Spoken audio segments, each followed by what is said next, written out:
Dulu aku ingat kenduri kahwin ni biasa je. Sampai aku kena handle satu kenduri yang macam mesyuarat PBB. Member aku Ravi nak kahwin dengan tunang dia, Mei Ling. Tapi kenduri ni campur semua kaum. Keluarga Melayu, India, Cina, Kadazan semua ada. Kira kenduri ni bukan saja bersanding, tapi bersaing makanan sekali.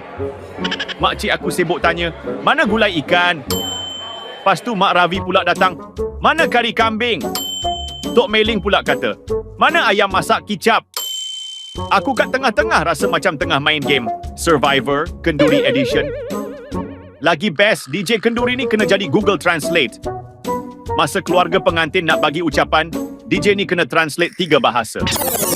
Saya doakan mereka bahagia. Nanri, Nimen Yengai Yong Yuan Sing Fu. Melayu, Cina, India, semua faham kan? Yang paling kelakar, masa potong kek, Atuk Ravi naik pentas dengan semangat. Nah, potong kek guna parang. Semua orang panik. Rupa-rupanya dia bawa pisau kek je. Tapi style dia tu, orang dah standby lari. Tapi serius, kenduri ni ajar aku satu benda. Perpaduan bukan pasal kita cakap bahasa sama, tapi kita boleh gelak benda sama. Sebab dalam perut semua orang, kari ke, rendang ke, sambal ke, semua kita belasah sama-sama.